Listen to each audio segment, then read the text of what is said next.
بسم اللہ الرحمن الرحیم۔ السلام علیکم۔ سیکنڈ ایئر ایجوکیشن کے لیکچر میں آپ کو خوش آمدید۔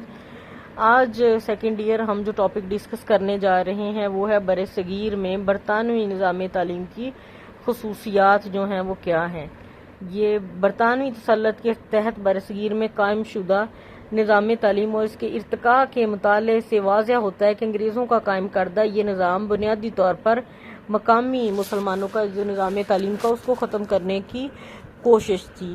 یہ تو ہمیں معلوم ہے کہ ایسٹ انڈیا کمپنی تجارت کی غرض سے بر صغیر میں آئی اور یہاں کی جو سیاسی صورتحال تھی اس پر اس کی نظر تھی، اور جو مخالفت تھی یا درباری سیاست جو تھی اس کا فائدہ اٹھاتے ہوئے کمپنی نے جو ہے وہ بر صغیر کے علاقوں پہ قبضہ کرنا شروع کر دیا، اور ایک وقت ایسا آیا یعنی 1857 جو ہے وہ ایک آخری مارکا تھا جس کے نتیجے میں پورے ہندوستان کا بر صغیر کا اقتدار جو تھا وہ کمپنی کے پاس چلا گیا، اور کمپنی نے وہ اقتدار جو ہے وہ حکومت برطانیہ کو منتقل کر دیا۔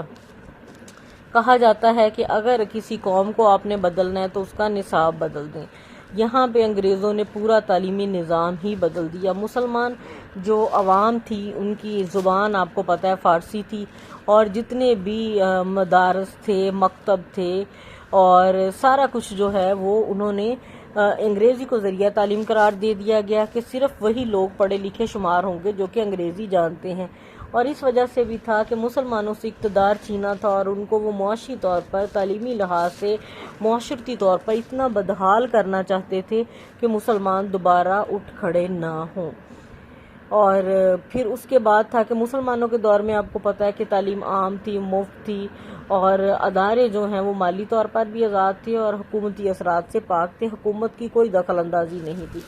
یہاں پہ ہم نے دیکھا پہلے تو مشرقی علوم کا خاتمہ کیا، پھر اس کے ساتھ ہی کیا کیا کہ عیسائیت کی تبلیغ کی جاتی تھی یہاں پہ، کہ ڈائریکٹلی تو یہ تھا ایجوکیشن پالیسی میں لکھا تھا کسی مذہب کی تبلیغ نہیں کی جاتی تھی، لیکن بہرحال تعلیمی اداروں کا جو ماحول تھا وہ بالکل عیسائیت کی تبلیغ کی جاتی تھی۔ اور کچھ ایجوکیشن پالیسیز میں ہم نے پڑھا کہ مقامی جو زبان ہے اس کے بارے میں مثبت رویہ بھی اختیار کیا گیا کہ یہاں کی مشرقی علوم جو ہیں اس پہ رقم بھی خرچ کی جائے گی، اور اس کو اردو کو، سنسکرت کو، اس کو ترقی دی جائے گی۔ بہرحال یہ صرف کتابوں کی حد تک تھا۔ اور پھر اس کے بعد دیکھتے ہیں کہ ان کے مقاصد تعلیم جو تھے وہ کیا تھے۔ بر صغیر پر برطانوی حکمرانی ایک استعماری قوت کا قبضہ تھا۔ اپنے مقاصد کو پورا کرنے کے انگریزوں نے ہر وہ طریقہ رائج کیا جس سے وہ مقامی لوگوں پر زیادہ لمبے عرصے تک حکومت کر سکیں۔ تاجر کی حیثیت سے آنے والے اور فاتح بن کر ہندوستان کی قسمت کا مالک بن گئی ایسٹ انڈیا کمپنی۔ برطانوی حکومت نے اپنے عزائم کی تکمیل کے لیے بر صغیر کے لوگ انگریز کی ذہنی غلامی سے چھٹکارا نہ پا سکے، انہوں نے تعلیمی نظام ہمیں ایسا دے دیا۔ یہ سب اس نظام تعلیم کے باعث ممکن ہوا جو انگریزوں نے بر صغیر کے مسلمانوں کے لیے شروع کیا۔ بر صغیر کا یہ نظام تعلیم برطانیہ کے نظام تعلیم سے بالکل مختلف تھا۔ ظاہر ہے کہ انگلستان میں جاری نظام تعلیم کا مقصد جو تھا وہ ایک آزاد قوم کی تشکیل تھی، اور بر صغیر میں جو تھا وہ ایک ایسی محکوم قوم پیدا کرنا تھا جو کہ رنگ، نسل اور مذہب کے اعتبار سے بھی بے شک ہندوستانی ہو، لیکن ان کی سوچ جو ہے وہ اندر سے جو ہے وہ غلام ہو، اور ان کے سب سے بہترین تو یہی تھا کہ وہ یہاں کے لوگوں کو عیسائی کر لیتے۔ اور حکومت کا انتظامی نظام چلانے کے لیے نچلے درجے کے اہلکاروں کی ضرورت تھی۔ افسران تو برطانیہ سے آتے تھے، اس لیے حکومت کا اولین مقصد یہ تھا کہ تعلیم اس حد تک دی جائے کہ ہم اپنی حکومتی مشینری کے پرزے پورے کر سکیں۔ نصاب جو ہے وہ کیسا تھا؟ عیسائیت کی تبلیغ جب کی گئی تو آپ کو پتہ ہے اسلام جو ہے وہ تحریک دیوبند شروع ہوئی، اور اسلام بہت حد تک ان بدعات سے محفوظ رہا۔ ہندو مذہب میں جو شودر تھے وہ عیسائیت کی تبلیغ کا نشانہ بنے اور وہ عیسائی ہو گئے۔ نصاب تعلیم کیا تھا؟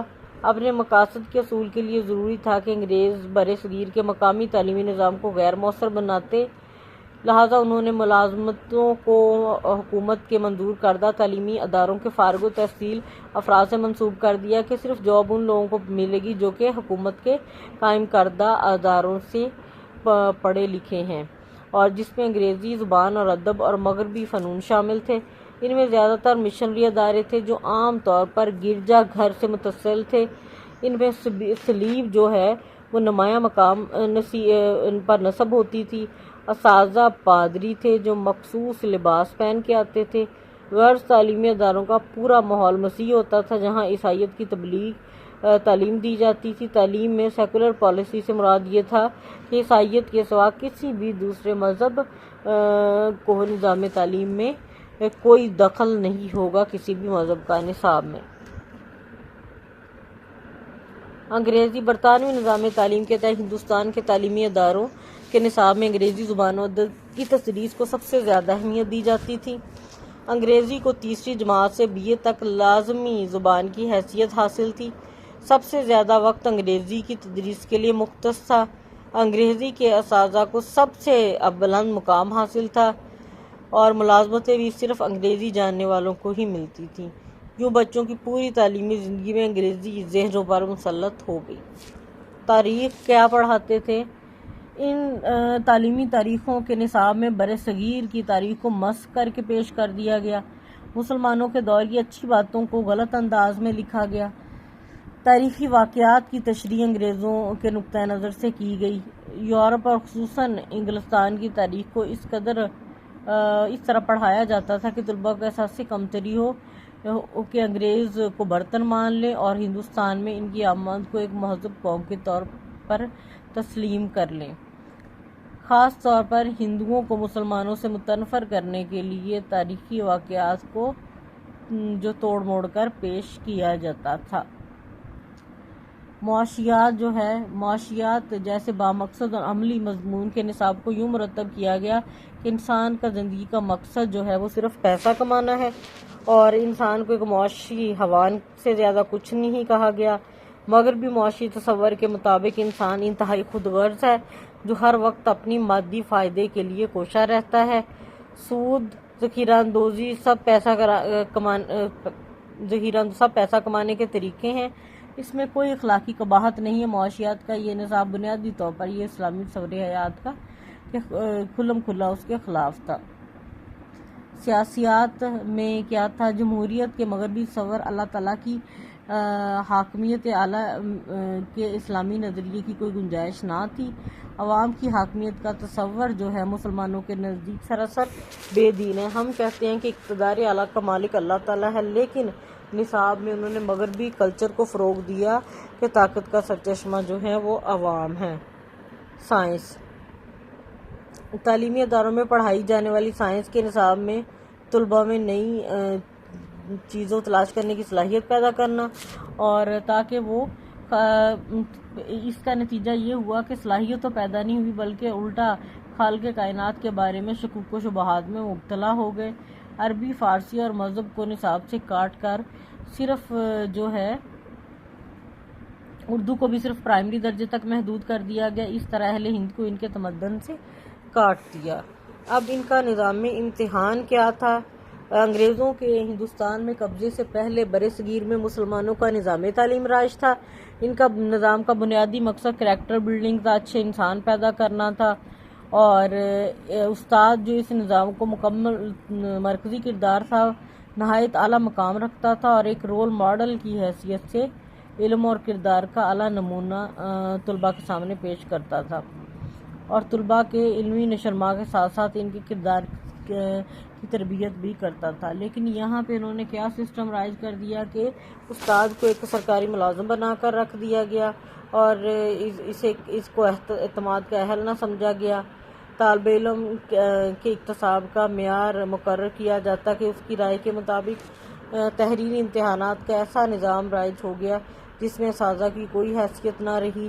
اسے علم نہیں ہے کہ وہ کس طالب علم کے رویوں اور کردار کے بارے میں جائزہ پیش کر رہا ہے۔ طالب علم کو تربیت اور کردار سے غرض نہیں تھی، صرف اس کا تعلق نمبروں کی دوڑ سے ہے، نمبر گیم ہے۔ پاس ہونے والوں کی درجہ بندی کے لیے درجہ اول، دوم یا سوم تعین کیا جانے لگا، یعنی فرسٹ، سیکنڈ اور تھرڈ۔ رفتہ رفتہ امتحانوں میں بدعنوانیوں کا عمل دخل بڑھتا گیا اور سب سے بڑی خرابی یہ ہوئی کہ نصاب امتحان کے تابع ہو گیا، جبکہ نصاب اور تدریس کا مقصد تصورات اور معلومات کو یاد رکھ کرنا نہیں بلکہ ان کا اطلاق رویوں کی تشکیل تھا، جس کے جانچ کا انگریزوں کا نظام تعلیم میں کوئی انتظام نہیں تھا۔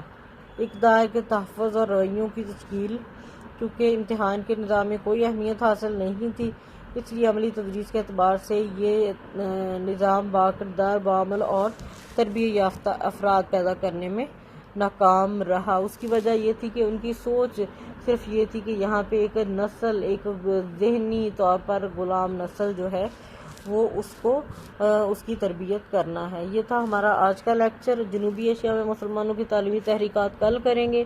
آئی ہوپ کہ آپ کو سمجھ آ گئی ہوگی، اگر نہیں ہے تو آپ مجھے میرے نمبر پہ جو ہے وہ واٹس ایپ بھی کر سکتے ہیں اور اپنی جو بھی مسئلہ ہے اس کو آپ بتا سکتے ہیں، اور لیکچر سے ریلیٹڈ جو بھی آپ کو پرابلم۔ Thank you.